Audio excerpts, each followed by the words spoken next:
Assalamualaikum warahmatullahi wabarakatuh. Selamat siang pemirsa, Anda kembali menyaksikan Apa Kabar Indonesia Siang bersama saya Natelita dan juga Reihana Mezia. Tentu kami akan menyajikan beragam informasi yang penting untuk Anda simak pemirsa. Salah satunya ada informasi apa nih Reihana? Nah, informasinya ada seorang anak nih pemirsa yang jauh-jauh gitu ya untuk bertemu dengan KDM. Nanti kita akan lihat Kang Deddy Mulyadi? Iya, Kang Deddy Mulyadi. Nanti kita akan lihat informasinya seperti apa. Tapi pemirsa, sebelum itu kita akan informasi pertama dulu di siang hari ini. Seorang ayah di Bangkalan, Jawa Timur tewas setelah tercebur ke dalam sumur pemirsa saat akan memandikan anaknya.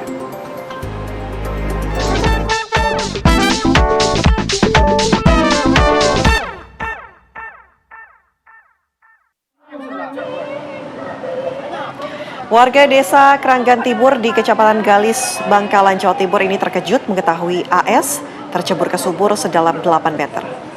Petugas yang mendapatkan laporan langsung tiba di lokasi dan berupaya untuk mengevakuasi korban. Namun, upaya mereka terkendala. Akhirnya mereka meminta bantuan petugas Damkar dan BPBD serta TNI Polri Kabupaten Bangkalan. Jasad korban akhirnya berhasil dievakuasi setelah seorang anggota Babinsa dari Koramil Galis turun ke dalam sumur untuk mengikat korban agar bisa dievakuasi. Jasad korban kemudian langsung diserahkan ke pihak keluarga.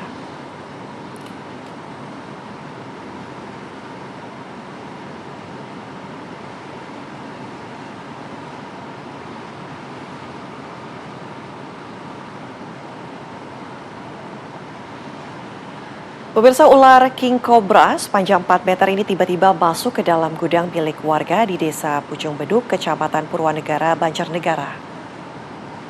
Proses evakuasi berlangsung dramatis saat petugas Damkar pemirsa sedang berjuang untuk menjinakkan ular yang masih agresif. Diduga karena lapar dan sedang dalam masa ganti kulit. Petugas Damkar akhirnya berhasil menjinakkan ular berukuran besar ini, kemudian dilepaskan kembali ke habitat alamnya. Namun demikian, kekhawatiran warga masih tinggi, mengingat diduga masih ada ular sejenis yang berkeliaran di area sawah dekat permukiman.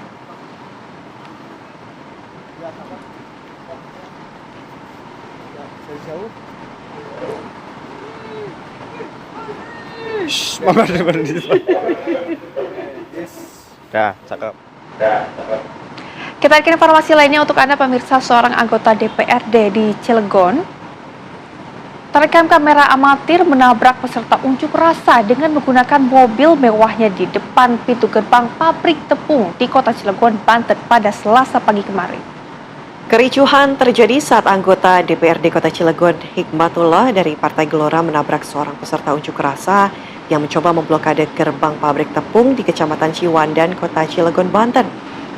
Dalam video yang beredar, seorang pengunjuk rasa yang diduga berasal dari serikat pekerja tersebut tampak terjepit mobil mewah yang digunakan. Aksi arogan anggota dewan tersebut rencananya akan dilaporkan anggota serikat buruh ke pihak kepolisian dengan menyerahkan bukti kejadian.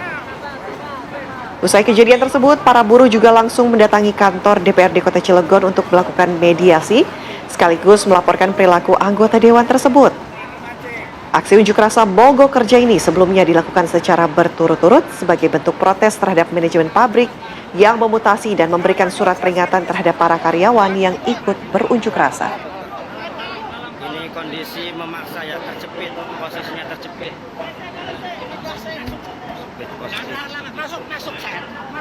Posisi terjepit ini anggota dewan ya. Masih kasus viral lainnya pemirsa, ini sebuah video keributan yang melibatkan seorang pekerja KD Golf dengan seorang pria parubaya viral di media sosial.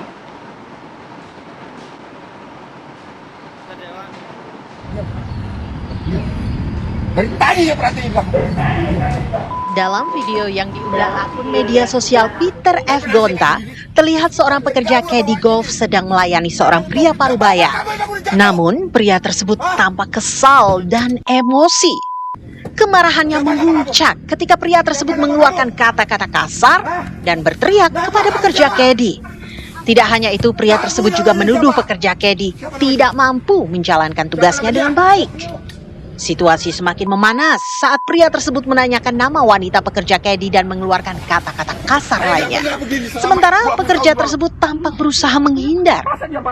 Beberapa pekerja kedi lainnya kemudian mendekat untuk mencoba meredam keributan agar tidak makin memanas. Video yang viral tersebut kini telah dihapus oleh Peter F. Gonta dari akun media sosialnya. Menurut Peter, pria yang memaki-maki kedi tersebut telah meminta maaf dan mengaku bersalah serta berjanji tidak akan mengulangi lagi perbuatannya.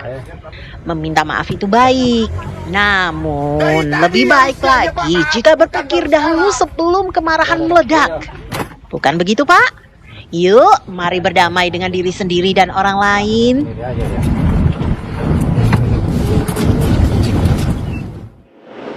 Kita ke informasi lainnya untuk Anda pemirsa, karena tidak dapat bertemu dengan sang suami, seorang istri yang merupakan anggota Polri mengamuk dan juga meminta sang suami untuk dipulangkan dari tahanan Mapolres Kabupaten Halmahera Selatan. Sang suami ditahan karena tersandung kasus narkoba. Rekaman aksi mengamuk sang istri viral di media sosial. Istri anggota polisi berteriak, mengamuk sambil merekam sang suami yang berusaha bergegas meninggalkan Mapolres Halmahera Selatan. Dalam rekaman video yang beredar luas, tampak sejumlah petugas lainnya menahan IDM, suami Nur Hasnah Mayau. Terlihat pula dua anak perempuan mereka yang menangis histeris. Nur Hasnah meminta agar suaminya dibebaskan karena yakin sang suami tidak bersalah. Saat ditemui di kediamannya di Kelurahan Tanah Raja, Kota Ternate, Maluku Utara, Nur Hasnah mengaku kecewa atas penahanan sang suami yang dianggap tak sesuai prosedur. Sementara itu, Kapolres Halmahera Selatan mengungkap bahwa Bribka IDM adalah seorang anggota Polri yang kerap bermasalah. Sebelum tersandung kasus penyalahgunaan narkoba, IDM diketahui diduga terlibat kasus pengadaan listrik rumah warga yang tidak sesuai dengan standar operasional prosedur. Buntut dari aksi mengamuk Bribka IDM yang direkam dan diunggah sang istri ke media sosial, kini Bribka IDM diamankan di Polda Maluku Utara dan dititipkan di sel tahanan Polres Ternate untuk diperiksa lebih lanjut.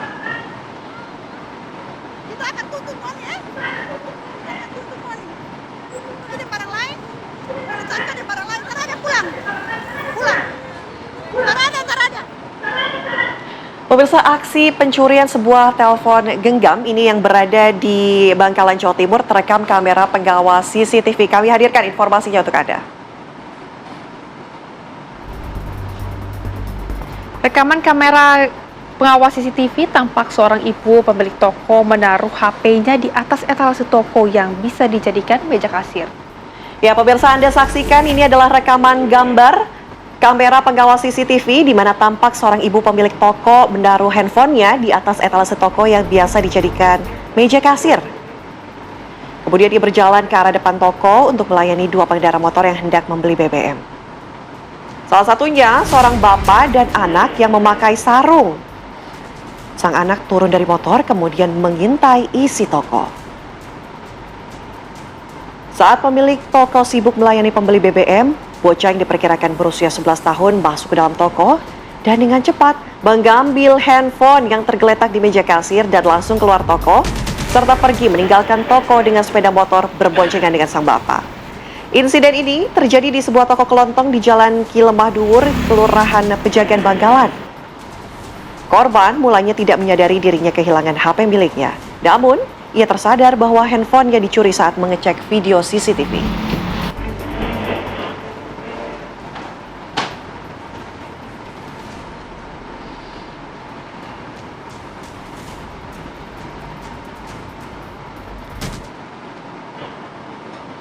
Kita berikan informasi lainnya untuk Anda dari Solo, pemirsa. Seorang lelaki parubaya diketahui merusak fasilitas kantor Balai Kota Solo, Jawa Tengah. Ya, 3 mobil dinas dan kaca pintu kantor ini dirusak. Belum diketahui motif dari pelaku.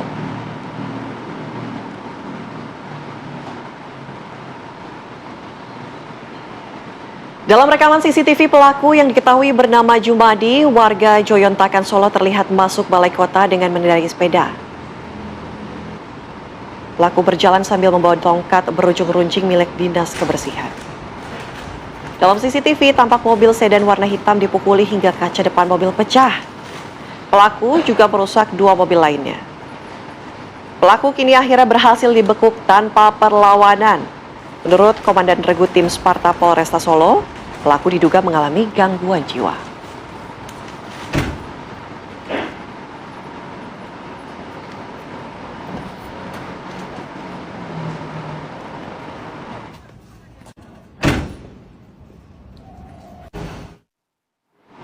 Kita beralih ke Jakarta, pemirsa, di mana seorang mayat pria ditemukan di aliran kali Pantai Indah Kapuk di Penjaringan, Jakarta Utara.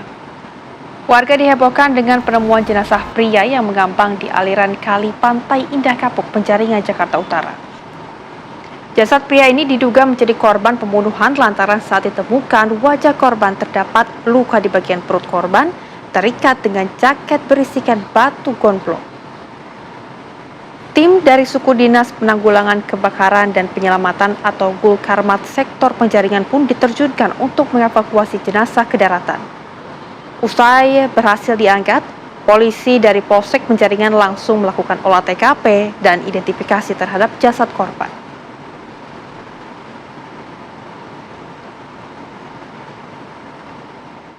Kalau kondisinya sih agak janggalnya karena ada itu aja, ada di tas itu di Batu jadi, besar atau gimana? Batu ada di perutnya itu? Iya. Kondisinya terikat di bagian perut? Kondisinya dia terikat di perut. Oke. Bang, selain temuan batu terikat di perut itu, ada luka juga Bang? Kalau luka sih, di sininya kayak ada memar, di sini ada memar. Masalah itu entah kejadiannya, entah penyebabnya apa kita belum tahu. Pemirsa, seorang influencer dari Cianjur, Jawa Barat menjadi korban penganiayaan yang dilakukan oleh mantan kekasihnya.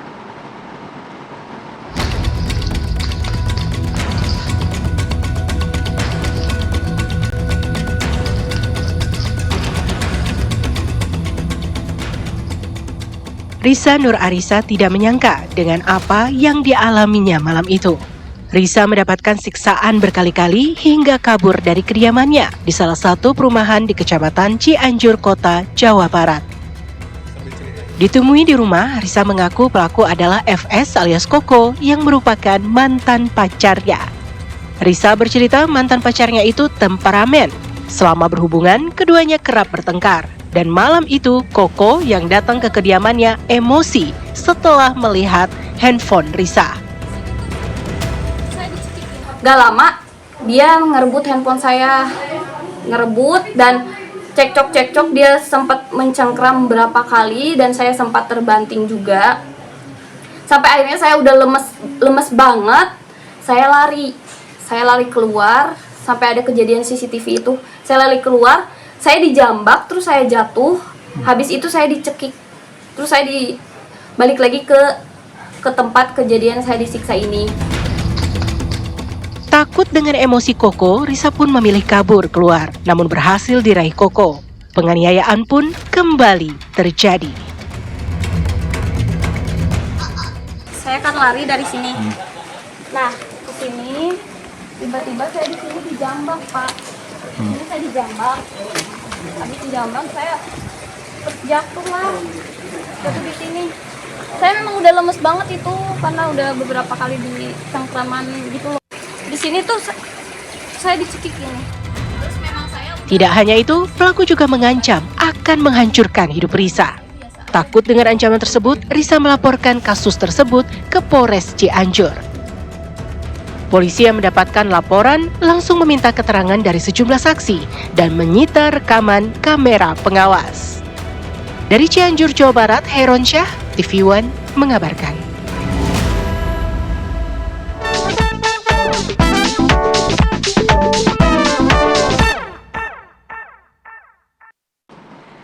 Anda kembali menyaksikan Apa Kabar Indonesia Siang. Rehana dan juga pemirsa, ini ada bocah ya yang berusia 15 tahun asal desa Kalierang di Kecamatan Bumi Ayu di Kabupaten Brebes, Jawa Tengah viral di media sosial karena nekat bersepeda dari Brebes ke Subang, Jawa Barat untuk menemui Deddy Mulyadi, Gubernur Jawa Barat. Aduh, tapi nih sayangnya bocah itu pemirsa yang sebatang kara tidak sempat bertemu dengan Gubernur Jawa Barat, Deddy Mulyadi, dan keberadaannya di Subang akhirnya dijemput Bupati Brebes Paramita Widya Kusuma. Ketemu Pak Mulyadi. Jadi Mulyadi, gubernur. Dari mana? Video seorang bocah berusia 15 tahun bernama Adnan Prasetyo, warga desa Kalierang, Kecamatan Bupi Ayu, Kabupaten Brebes, Jawa Tengah, menjadi viral di media sosial. Lantaran remaja ini bersepeda hingga ke Subang, Jawa Barat. Lantaran ia ingin menemui Gubernur Jawa Barat yang saat itu kabarnya tengah berada di rumahnya di Subang. Setelah videonya menjadi viral di media sosial, Bupati Brebes Paramita Widya Kusuma bersama Kepala Dinas Pendidikan Pemuda dan Olahraga Disdikpora Brebes Carida mencari Adnan di wilayah Subang. Bahkan sampai meminta bantuan kepada Polres setempat. Bocah sebatang kara ini mengaku jika dirinya drop out dari sekolah setelah ditinggal ibu, kakek, serta nenek yang meninggal dunia. Sementara sang ayah sudah meninggalkannya sejak masih kecil. Adnan mengaku kenal sosok KDM dari HP temannya. Jika Gubernur Jawa Barat itu suka membantu masyarakat miskin. Demi menemui Deddy Mulyadi, Adnan bersepeda dari Bumi Ayu ke Subang hingga 3 hari lamanya. Dari itu TikTok. Dari TikTok. Punya HP kamu? Enggak, pas di Cirebon kan dipinjemin HP. Jadinya nggak sengaja lewat TikTok. Terus lihat orangnya kayak gitu, terus saya pengen ketemu. Terus kamu dari Bumi Ayu ke sana naik sepeda? Dari Bumi Ayu ke Cirebon naik sepeda aja. Terus dari Cirebon ke sana? Naik sepeda. Naik sepeda. Mau ketemu siapa? Video Adnan yang mencari KDM kemudian menjadi viral dan membuat Bupati Brebes memerintahkan untuk mencari Adnan di Subang, Jawa Barat. Jawa Tengah. Bu, ke Subang itu? Saya siang itu langsung ke Subang. Ketemu di mana, Bu? Dengan Jadi posisi saya menyisir jalan Subang, itu ternyata tidak ketemu. Akhirnya pas selepas maghrib, saya harus ke Polres Subang. Di Polres Subang, di situ saya minta bantuan, saya hadir atas nama pemerintah daerah, ingin mencari tahu keberadaan Adnan. Yang kebetulan di Polres itu juga viral, sudah pada melihat video itu ya. Nah, akhirnya dari kanitnya itu mencari tahu di jajaran Polsek Subang ada salah satu polsek yang menginfokan bahwa Adnan berada di salah satu polsek. Rencananya, Adnan akan dijadikan anak asuh Bupati Brebes Paramita Widya Kusuma dan akan dimasukkan ke pondok pesantren serta akan dibiayai untuk sekolah hingga ke perguruan tinggi. Dari Brebes, Jawa Tengah, Tria Handoko, TV One mengabarkan. Melihat kisah kayak gini kok sedih ya. Rasa-rasanya pemerintah artinya harus lebih memikirkan masyarakatnya yang mungkin butuh perhatian. Masih kecil sudah sebatang kara loh ini. Betul sekali, tapi untuk mengetahui kisah Adnan ini pemirsa yang nekat gowes melintasi 2 provinsi, kami sudah terhubung dengan Ibu Caridah, Kepala Dindikpora Brebes. Selamat siang, Bu. Selamat siang, Mbak. Baik, Ibu Iya, Mbak, Caridah, selamat ini siang. awal mulanya Ibu Caridah, ini awal mulanya Adnan kemudian ingin bertemu dengan Kang Deddy Mulyadi. Ini seperti apa sih ceritanya, Bu? Ya, jadi itu dari keinginan sebuah anak ya yang ngefans sama Pak KDM itu melalui YouTube-nya. Ingin bertemu sampai ke sana, tapi memang Adnan ini adalah anak yang sebatang kara. Jadi butuh perhatian khusus dari keluarganya, tapi sementara ibunya sudah meninggal, ikut kakek neneknya juga sudah meninggal juga, Mbak. Oke. Bu Caridah, katanya dia ingin menemui KDM karena ingin mencari bantuan ya. Lihat KDM ini sosoknya di handphone temannya, akhirnya dia mencari siapa sosok yang mungkin bisa membantunya. Sebenarnya untuk anak-anak sendiri, mungkin bisa diinformasikan seperti apa ya Bu, anak-anak seperti Adnan ini apakah memang banyak atau seperti apa penanganannya? Jadi sebenarnya Adnan ini adalah awalnya masuk di SMP Negeri 2 Bumi Ayu di kelas 7. Kemudian di kelas 7 itu tidak betah, pindah di SMP Bustanul Ulum sampai dengan kelas 8. Nah, ketika ibunya meninggal, dia keluar dari SMP Bustanul Ulum dan memang karena sebatang kara maka dia hidup di jalan. Nah, dari lingkungan warga Kalierang melalui aparat desanya itu peduli dengan Adnan.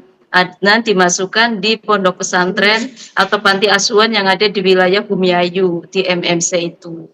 Tapi di pondok pesantren pun di panti asuhan Adnan nggak betah karena mungkin sudah biasa hidup di jalan begitu, guys. Akhirnya Adnan itu nekat untuk pakai sepeda untuk menemui Pak KDM karena ngefans banget di TikTok itu kan Pak KDM sok bagi-bagi. Jadi mungkin Adnan terinspirasi untuk ketemu Pak KDM itu ingin tadi minta bantuan karena terinspirasi ketika melihat di TikTok begitu, Mbak.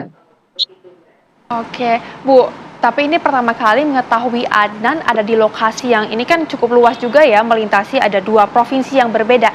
Informasi pertama kali yang diterima oleh Ibu dari siapa, Bu? Apakah dari pihak kepolisian atau dari yang lain begitu, Bu?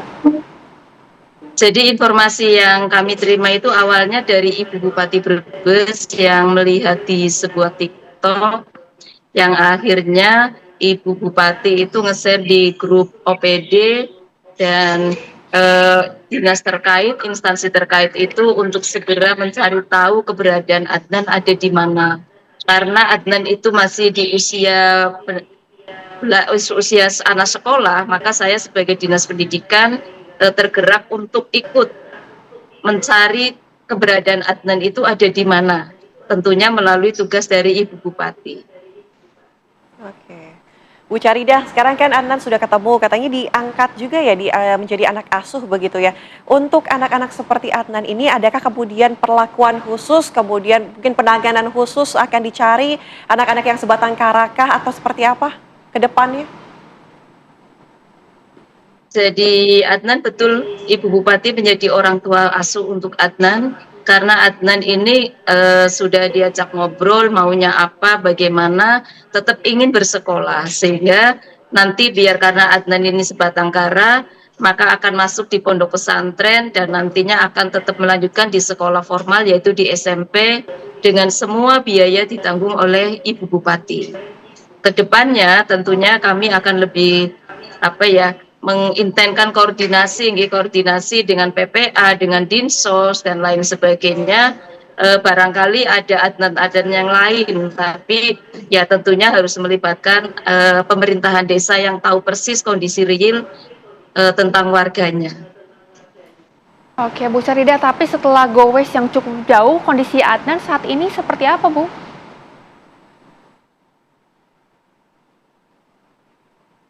Jadi alhamdulillah kondisi Adnan sehat-sehat saja. Hari ini saja dari Dinas PP3KB dan juga kemarin ditangani oleh sentra, oleh Dinas Sosial terkait dengan kondisi psikisnya. Kami dari Pemda Bupati Brebes itu sangat apresiasi dalam penanganan Adnan agar bisa menjadi anak yang normal kembali.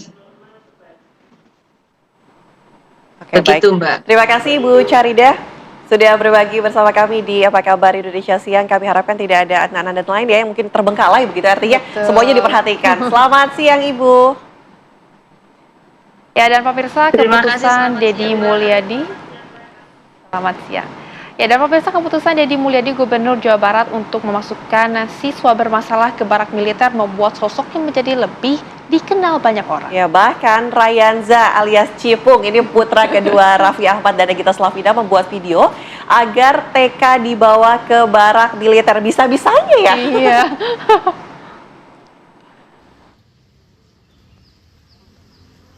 Kebijakan Deddy Mulyadi, Gubernur Jawa Barat yang memasukkan siswa bermasalah ke barak militer membuat sosoknya menjadi lebih dikenal banyak orang. Kebijakan ini pun menjadi fenomenal lantaran ada banyak orang tua yang seakan mengancam anaknya jika bermasalah akan diadukan ke Deddy Mulyadi. Memasukkan ke barak militer juga menjadi candaan orang tua bagi anak mereka yang dianggap bermasalah. Berbagai kalangan bahkan berlomba-lomba membuat video ke Deddy Mulyadi. Ada yang berjanji untuk menjadi anak baik. Salah satunya video yang dibuat oleh Rayanza, putra kedua Raffi Ahmad dan Nagita Slavina yang menyebut dirinya tidak bermain iPad dan pintar karena memakan makanan bergizi. Tak hanya itu, Ryanza juga mengundang Deddy Mulyadi untuk berkunjung ke rumahnya. Apa?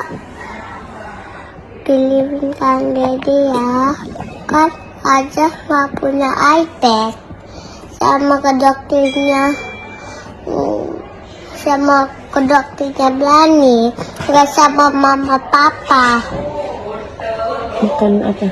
Makan buah. Sama sayur-sayur. Atau Kang Deddy, kapan mau ke rumahnya Aja Punggula?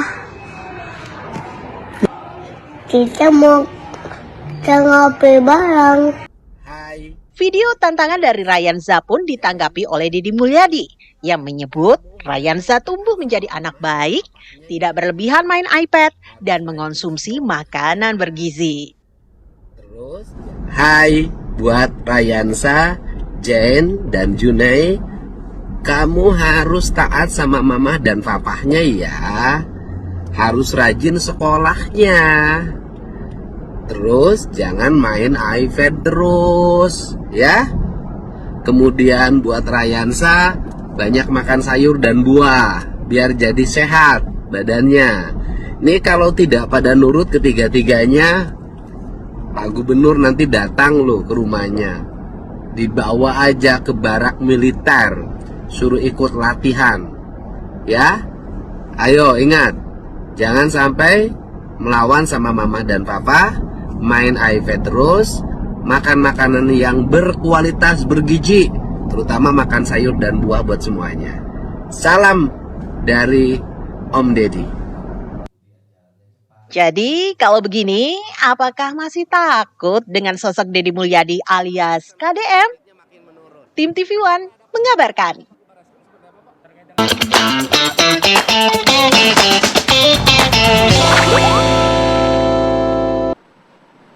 Anda masih bersama kami di Apa Kabar Indonesia Siang.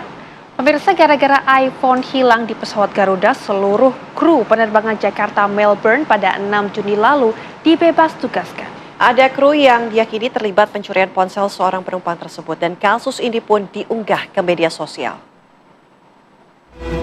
Halo, selamat pagi. Ini Michael Cendara. Mungkin beberapa hari ini kasus yang dialami penumpang Garuda Michael Cendara lewat di beranda media sosial Anda. Yang membuat geleng-geleng kepala diduga kuat iPhone milik Michael yang hilang di penerbangan Garuda Jakarta-Melbourne 6 Juni lalu dicuri oleh kru pesawat plat merah itu. Kok bisa-bisanya ada ponsel hilang dalam pesawat maskapai kebanggaan Indonesia itu? Halo, selamat pagi. Ini Michael Cendara. Tanggal 6 Juni, sekarang jam 1, baru tiba di Melbourne dengan pesawat GA716 dari Jakarta ke Melbourne. Saya masuk ke gate boarding jam 1.55 dan setelah itu saya taruh HP saya di kursi nomornya 30D dan saya tidur dan anak saya tidur di baris itu. Dan pagi ini ketika kita mau keluar dari pesawat, saya cek loket kantong itu dan ternyata tidak ada. HP saya sudah hilang. Mengetahui ponselnya hilang, Michael langsung menghubungi manajemen Garuda Indonesia di Melbourne. Di saat yang sama, Michael terus melacak keberadaan ponselnya itu karena ia merupakan seorang CEO dan ponsel tersebut sangat krusial bagi pekerjaannya. Terlepas dari itu, mencuri bukanlah perilaku yang dibenarkan oleh hukum manapun. Michael lalu berhasil melacak iPhone-nya di Hotel Mercure South Bank. Ia pun mengejar ponselnya ke hotel tersebut yang ternyata ada sekitar 20 warga Indonesia menginap di sana. Siapa mereka? Iya, mereka adalah kru pesawat Garuda Indonesia yang pada 6 Juni dini hari ditumpangi Michael dan keluarga. Michael pun kembali menghubungi perwakilan Garuda di Melbourne yang kemudian melakukan pencarian di Hotel Mercure di tempat para kru Garuda menginap. Tapi iPhone Michael tetap tidak ketemu. Michael tak berputus asa dan melanjutkan pencarian ponselnya itu yang ternyata berakhir di Sungai Yara. Michael menduga pencurinya telah membuang ponselnya itu untuk menghilangkan jejak setelah pencarian di kamar-kamar kru Garuda di Hotel Mercure gagal menemukan iPhone Michael. Sungai Yara terletak 100 meter dari Hotel Mercure. Ia menemukan lokasi ponselnya tersebut sekitar 40 menit setelah kru Garuda meninggalkan Hotel Mercure. Michael pun langsung menghubungi kepolisian Victoria dan Polisi Federal Australia AFP. Ia menyertakan seluruh bukti yang dimiliki. Sudah jam 5 waktu Melbourne, saya bersama dengan Pak Samuel dan Pak Rido dari GM Garuda. Kami udah mencari, sekarang HP-nya bergerak sekarang kita sampai ke tempat sampah juga, HP-nya sudah bergerak. Tadinya di hotel, di Mercure Melbourne South Bank. Yeah, it's okay, mate. No, thank you so much. It's all empty. Yeah. Okay. Yeah. Jadi tiada lain dan tiada bukan, asumsi terkuat adalah kru Garuda. Okay, thank you. Belakangan, manajemen Garuda Indonesia memutuskan untuk membebas tugaskan seluruh awak kabin dalam penerbangan GA716. Lalu, apakah pelaku yang menjarah iPhone Michael berhasil ditemukan?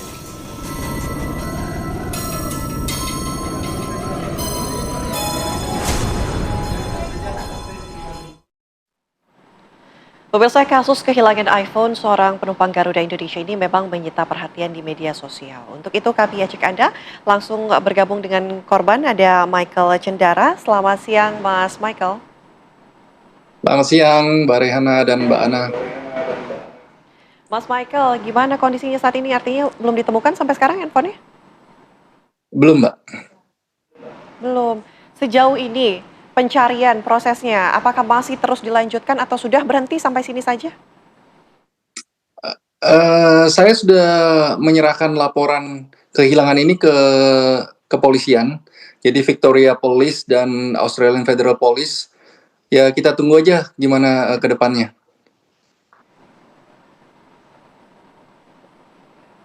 Baik, Mas Michael, tapi respon dari pihak Garuda setelah kejadian ini viral seperti apa, Mas? Responnya sama seperti yang mungkin publik tahu ya. Jadi saya dapat statement dari publik itu bahwa kru sudah dibebas tugaskan, yang sangat saya sesalkan, dan saya sampaikan juga di Instagram pribadi saya bahwa ini adalah ulah oknum, bukan kru atau brand Garuda. Jadi sama seperti publik. Oke. Sejauh ini, adakah update informasi dari pemeriksaan pihak kepolisian tadi yang sudah dilaporkan oleh Mas Michael? Belum. Belum ada. Mas Michael, sorry, sebelumnya berdomisili apakah memang di Melbourne atau di mana? Saya domisili sekarang di Jakarta, tapi saya pulang pergi karena saya punya 2 rumah. Oke, baik, Mas. Mas Michael, tapi artinya pihak dari Garuda Indonesia sama sekali tidak memberikan ganti rugi begitu, Mas? Saya belum ada yang hubungin saya. Oke. Sorry Mas Michael, gimana Mas? Belum ada dari pihak Garuda yang menghubungi saya. Oke, setelah kemudian kasus ini viral. Ganti rugi ya. Perihal ganti rugi ini. Ya. Oke. Dan setelah saya kemudian tidak kasus pernah ini viral, tanggapan Anda seperti apa? Oh, saya tidak pernah menuntut ganti rugi kan. Saya tidak pernah di Instagram pribadi saya.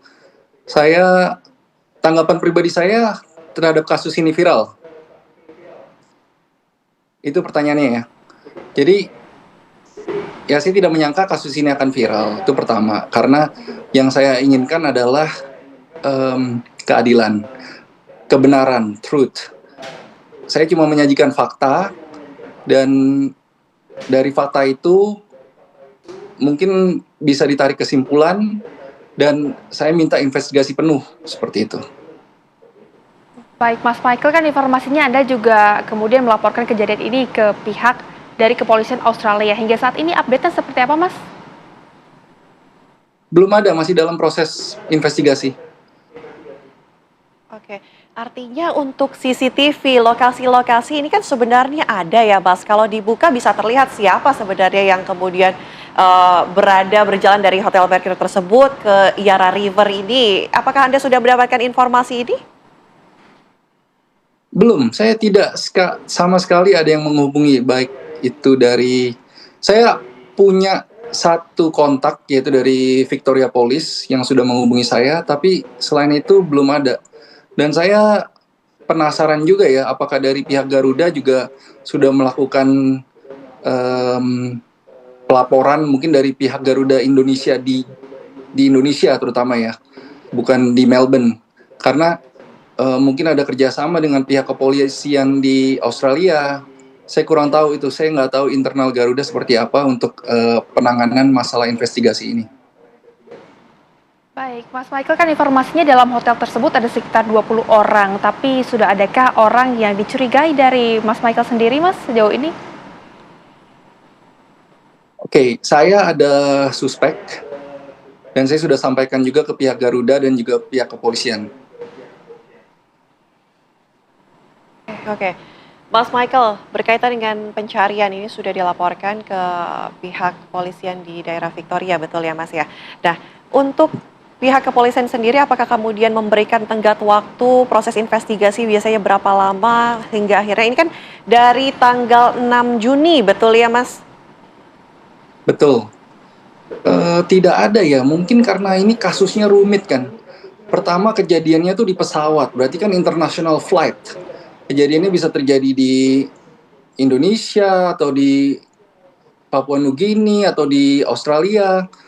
Kemudian juga itu pertama eventnya, pencurian iPhone di dalam pesawat ketika penerbangan.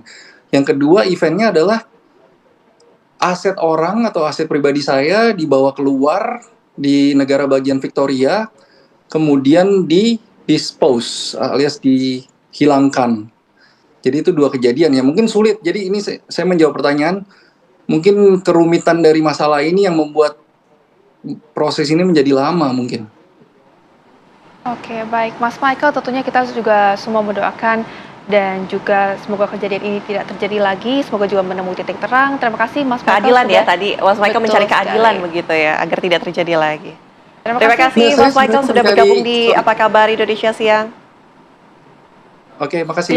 Iya, silakan Mas Michael. Ya, ingin menyampaikan apa Mas? Boleh? Ya, tadi kan kakak nanya apa yang sebenarnya saya inginkan. Saya ingin menaikkan awareness. Jadi saya membuat viral itu supaya jangan sampai terjadi kasus seperti ini lagi. Pertama, kalau oknumnya tidak tertangkap, berarti kan ada potensial semua penumpang Garuda memiliki potensi untuk mendapatkan musibah pencurian. Kedua, ini bisa terjadi di mana saja, tidak cuma di pesawat, di bis, di kereta api, di transportasi manapun. Dan saya ingin menaikkan awareness tentang safety dan kita lebih waspada seperti itu. Baik, tentunya ini juga menjadi salah juga, satu. Satu lagi juga saya, boleh saya tambahkan? Karena boleh, silakan, Mas. Saya adalah seorang ayah. Saya punya 4 anak, tapi 2 yang bepergian dengan saya sangat kecil ya, usia 5 dan 3. Jadi saya ingin pesan untuk family yang traveling dengan anak kecil. Jadi benar-benar waspada. Karena saya ingin meluruskan, kursi itu tidak kosong. Kursi itu ada yang tidur, yaitu anak saya berusia 5 tahun. Dan handphone itu di dalam pocket, di dalam saku, dan itu harus dirogoh. Jadi sudah ada motif untuk mengambil itu, bukan cuma karena ada kesempatan. Jadi saya ingin meluruskan opini di publik bahwa ketinggalan, lalai, itu bisa terjadi dimanapun. Jadi saya pindah, walaupun saya pindah dua bangku pun, kalau kita semua tidur dan bangku itu ada penumpangnya, itu bisa terjadi ke siapa saja. Terima kasih. Baik, terima kasih Mas Michael sudah bergabung bersama kami di Apa Kabar Indonesia Siang. Sehat selalu, semoga keadilan terungkap. Pemirsa, tentunya usai jeda Apa Kabar Indonesia Siang akan kembali menemani Anda dengan sejumlah informasi lainnya. Tetaplah bersama kami sesaat lagi. Masih Iya. iya. Nggak sabar dua-duanya ingin membuka acara ini deh. Ada informasi apa nih, Rehana? Nah, ini soalnya informasi membanggakan soalnya. Masuk perguruan tinggi favorit Indonesia bukanlah perkara yang mudah nih pemirsa. Ya, tapi seorang anak buruh perkebunan kayu manis di Sumatera Barat, pemirsa, berhasil masuk Institut Teknologi Bandung atau ITB melalui jalur prestasi. Sebuah prestasi yang luar biasa ini menjadi kebanggaan warga di sana yang kemudian ramai-ramai patungan untuk memberangkatkan siswa berprestasi itu menyeberang ribuan kilometer ke Bandung, Jawa Barat.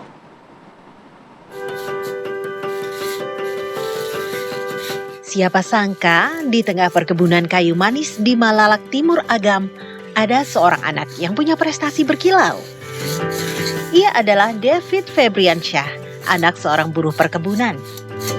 Melalui jalur prestasi, David mampu menembus sebuah perguruan tinggi yang disebut paling sulit dimasuki calon mahasiswa di Indonesia, ITB. Saking sulitnya menembus ITB, David adalah satu dari hanya 4 siswa di sekolahnya yang lolos ke ITB tanpa tes. Berarti kalau di sekolah David ada berapa orang? Kalau dari sekolah David yang berdasarkan prestasi atau SNBT atau undangan itu ada 4 orang. Terus ada SNBT yang berdasarkan tes UTBK ada 1 orang.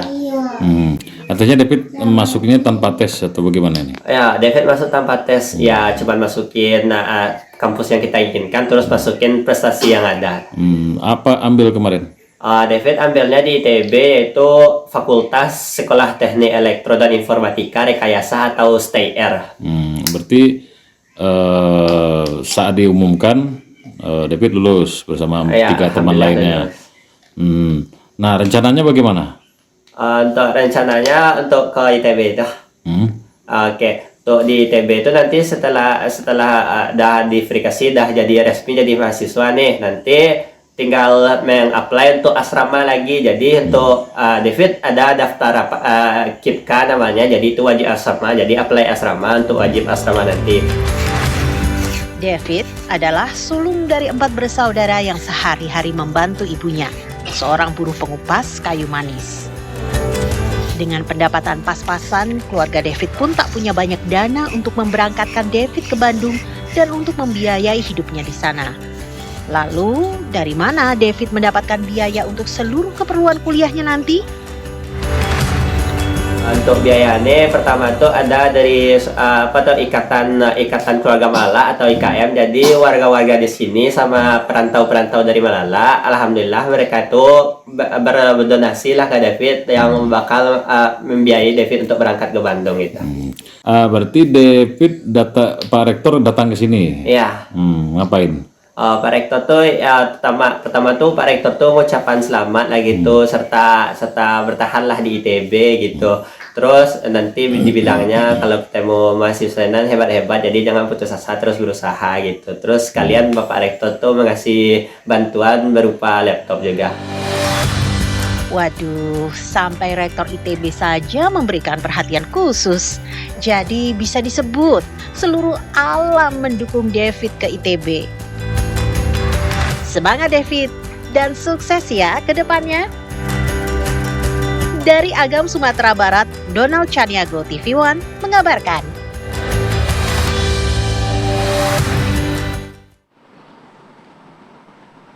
Wah, rasanya ini terharu ya melihat warga yang sukarela untuk membantu warga yang berprestasi. Nah, tidak lengkap rasanya kalau kita tidak langsung pemirsa untuk menanyakan kepada David Febriansyah. Halo, selamat siang David.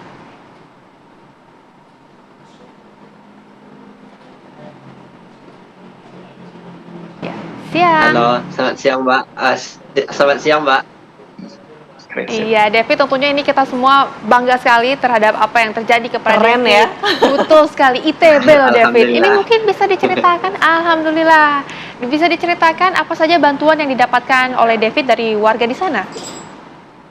Pertama tuh dari warga, David mengajukan proposal ke organisasi Ikatan Keluarga Malala itu tuh berupa uang. Jadi David ada rincikan beberapa kebutuhan David. Dan insya Allah dari pihak setelah uang itu yang terkumpul, insya Allah beberapa kebutuhan David itu akan terpenuhi gitu. Itu tuh yang dari Ikatan Keluarga Malala. Terus nanti ada David bakalan dapat KIP kuliah, yaitu pembebasan biaya kuliah sama biaya bulanan gitu. Oke, David ambil jurusan apa di ITB? Oh, kalau di ITB tuh semester pertama tuh belum dapat jurusan, jadi fakultas saja yang kita pilih baru. Nama fakultasnya itu Sekolah Teknik Elektro dan Informatika Rekayasa atau STER. Nantilah di semester 2 baru memilih jurusan. Keren. Tapi targetnya kemana nih? Targetnya? Untuk targetnya sekarang minat Devi ada 2 pilihan, yaitu teknik elektro sama teknik biomedis gitu. Oke, David, tapi respon dari orang tua David gimana nih melihat David akan merantau jauh ke Bandung di sana? Ya, tentunya pertama tuh orang tua bahagia karena dapat mencapai hal yang termasuk sulit lah gitu. Jadi bangga juga dari keluarga berprestasi gitu. Terus ya untuk keberangkatan juga terharu lah orang tua atau cemas juga, soalnya baru pertama kali David begini gitu. David memang kalau dari kecil itu suka belajar atau gimana sih kok bisa akhirnya memilih ITB? Ini apa kemudian ada yang mengarahkan untuk memilih ITB? Gimana?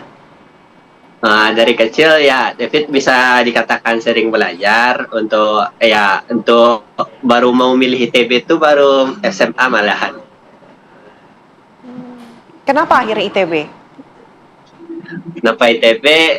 Pertama tuh ITB tuh salah satu kampus terbaik di Indonesia lah. Terus jurusan teknik yang David mau tuh juga setelah dinilai nomor 1 di Indonesia. Terus David lihat secara rankingan internasional nih, ITB itu juga top di dunia tuh, 500-an rasanya David. Terus ya David juga teringat Bapak Presiden ketiga kita itu B.J. Habibie juga berkuliah di sana gitu.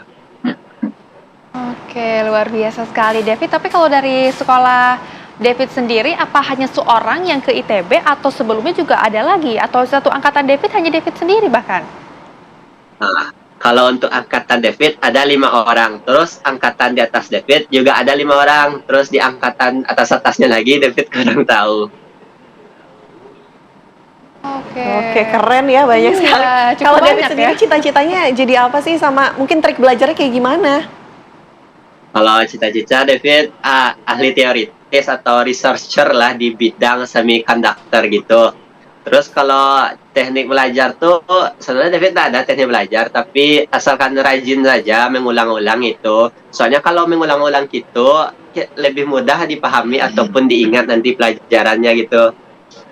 Atau enggak dikaitkan beberapa hal dengan yang kita sukai gitu pelajarannya. Contohnya mengaitkannya seperti apa ini?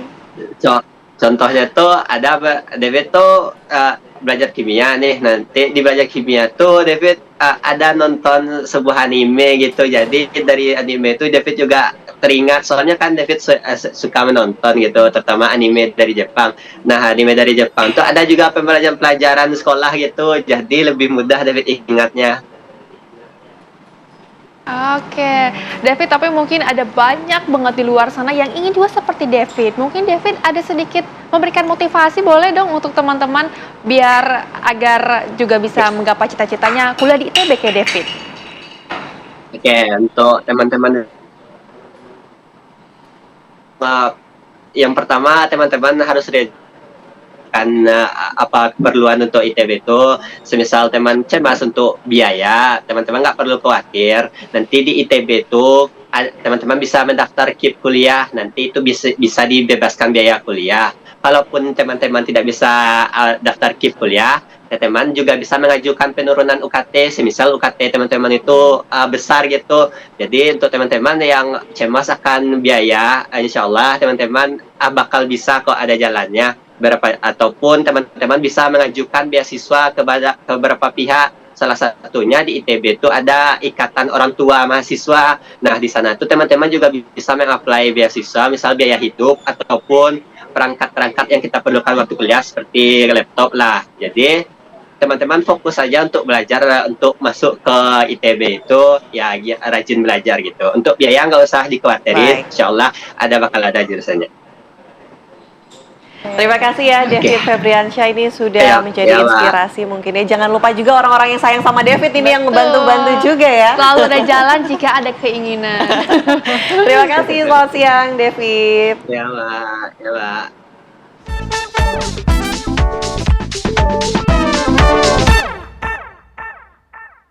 Anda kembali menyaksikan Apa Kabar Indonesia Siang. Pemirsa, viral di media sosial, sekelompok anggota gangster remaja melakukan penyerangan terhadap seorang pengendara sepeda motor di Brebes, Jawa Tengah.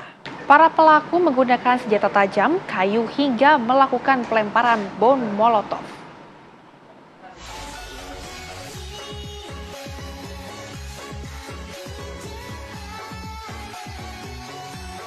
Inilah video viral yang memperlihatkan aksi sejumlah remaja yang diduga anggota gangster yang berlari di sebuah jalan dengan membawa senjata tajam, kayu hingga bom molotov.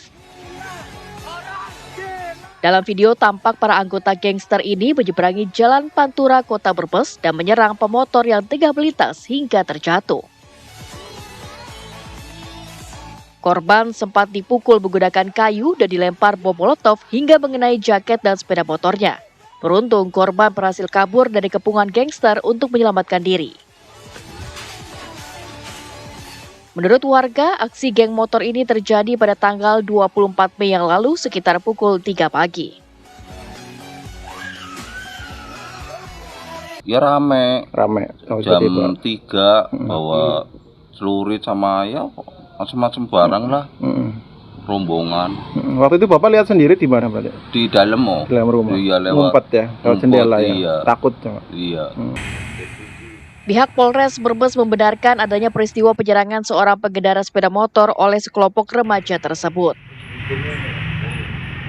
Untuk terkait dengan kejadian tersebut, saat ini kami masih dalam penyelidikan. Kemudian saat ini kami masih interview saksi-saksi. Jadi untuk kronologinya nanti akan kami sampaikan lebih lanjut apabila kami sudah mengetahui hal itu secara utuh. Pihak kepolisian saat ini masih melakukan penyelidikan termasuk meminta keterangan para saksi. Warga berharap pihak kepolisian segera menangkap dan menindak para gangster yang membuat resah masyarakat tersebut. Dari Brebes, Jawa Tengah, Trihandoko, TV One mengabarkan. Pemirsa, seorang pria di Karawang, Jawa Barat mengamuk sambil mengacungkan golok saat cekcok dengan sejumlah orang viral di media sosial. Ya, kejadian itu diduga dipicu sengketa gadai kendaraan antara pemilik mobil dan penerima gadai. Rampas mobil gua, ya, jatah gua itu. Inilah video viral yang memperlihatkan seorang pria mengacungkan golok dan mengusir saat terlibat percekcokan dengan sejumlah orang. Insiden ini diduga dipicu sengketa gadai kendaraan antara pemilik mobil dan penerima gadai. Awalnya pemilik mobil didampingi mediator datang untuk menebus kendaraan yang digadaikan. Namun penerima gadai menolak karena uang tebusan belum dipenuhi. Pemilik mobil dikabarkan menggadaikan mobilnya sebesar 25 juta rupiah. Namun saat akan ditebus, penerima gadai meminta tebusan sebesar 80 juta termasuk biaya immaterial. Di dalam itu dikunci. Cekcok pun tak terelakkan dan nyaris berujung baku hantam. Jatah gua itu.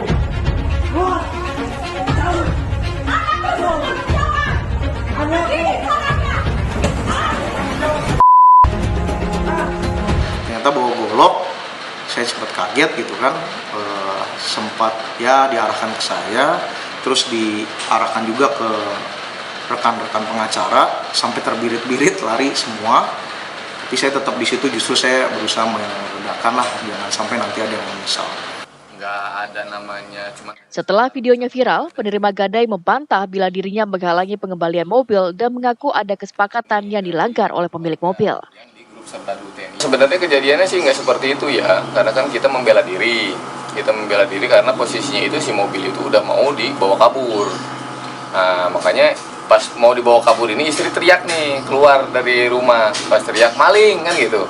Nah, baru saya kaget. Nah, saya ke dalam ngambil golok. Dan memang niatnya nggak ada untuk membacok apa, nggak ada. Benar-benar sama sekali nggak ada. Memang hanya untuk menggeledah karena dia banyak-banyak rame-rame gitu datang ke rumah saya tanpa izin tanpa apa, langsung ada niatan mau ngambil mobil kan gitu. Seperti itu sih. Hingga kini belum ada keterangan resmi dari pihak kepolisian terkait insiden tersebut. Dari Karawang, Jawa Barat, Agung Prasetyo, TV One mengabarkan.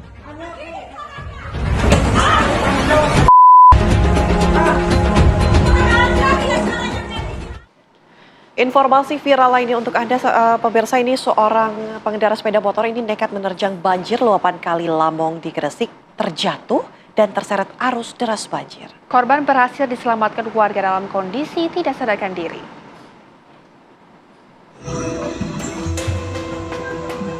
Nah, inilah detik-detik saat warga berusaha menyelamatkan seorang pengendara motor yang nyaris tenggelam usai terseret arus deras luapan banjir Kali Lamong, Gresik, Jawa Timur.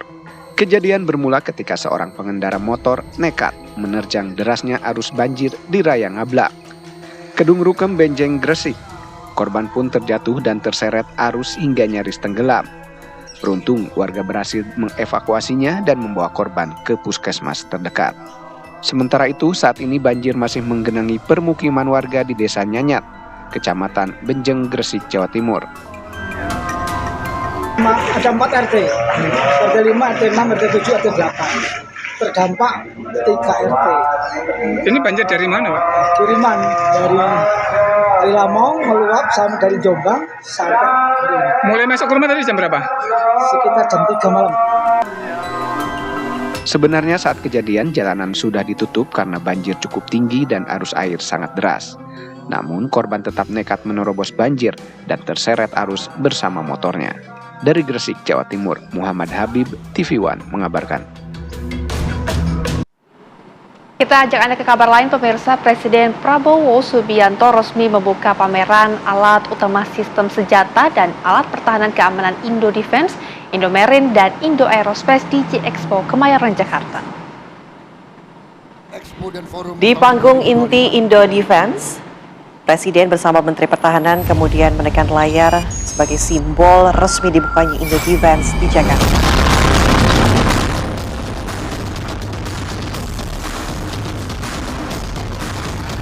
Presiden kemudian mengunjungi beberapa pavilion dan booth industri dari berbagai negara dan juga menyaksikan MOU antara industri pertahanan Indonesia dengan industri pertahanan berbagai negara.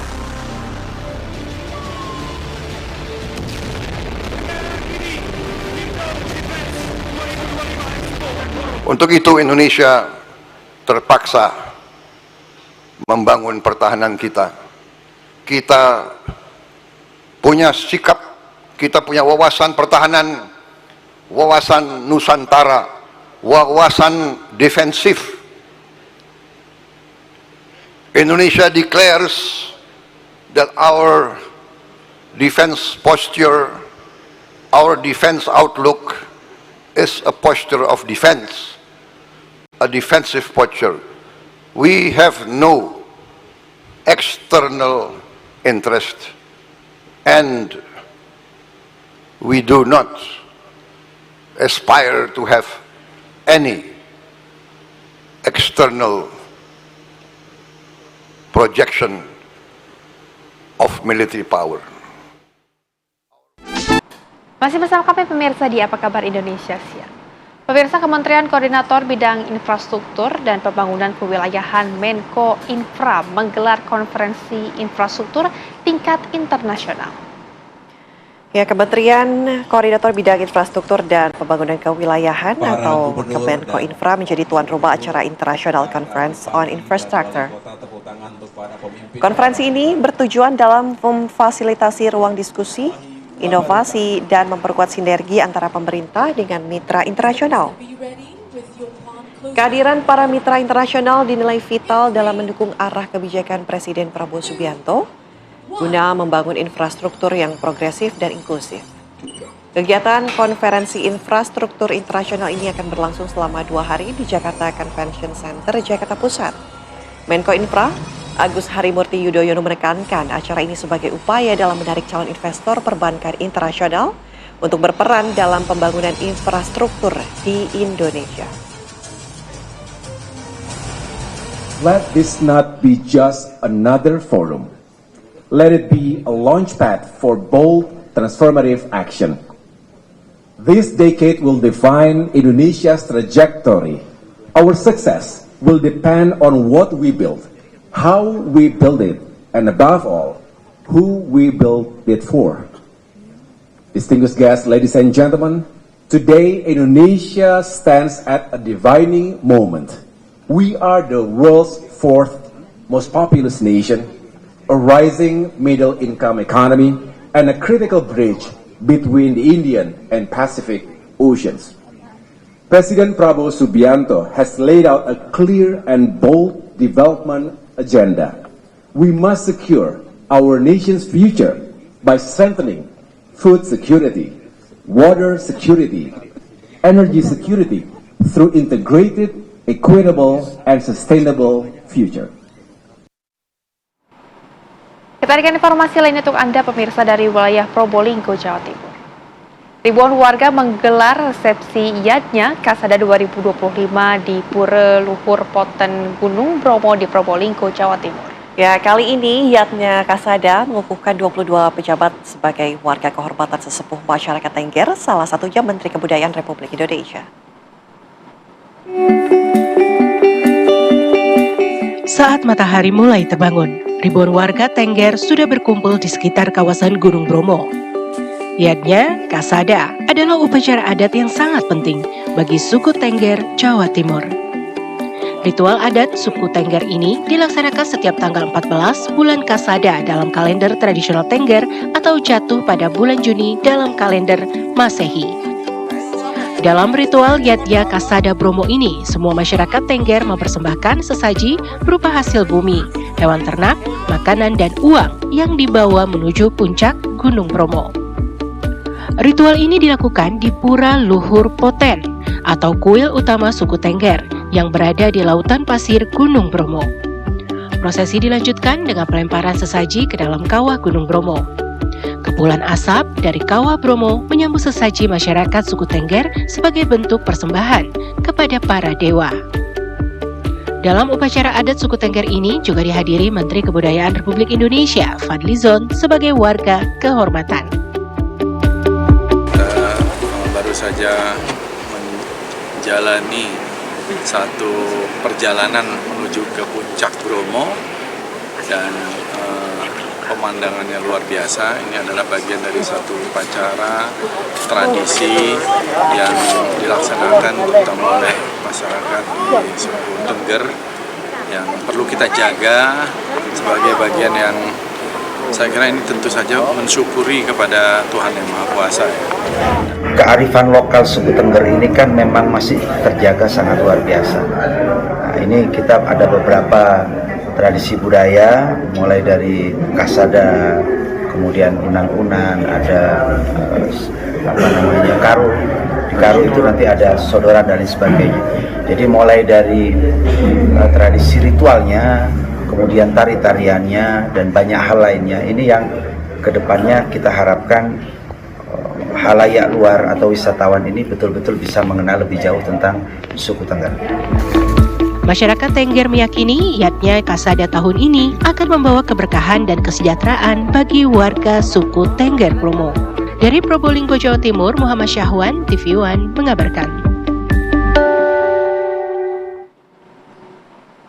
Dan tentunya pemirsa, informasi tadi juga sekaligus menutup jumpa kita di Apa Kabar Indonesia. Dan saya Anatelita pamit undur diri. Terima kasih pemirsa, sampai jumpa.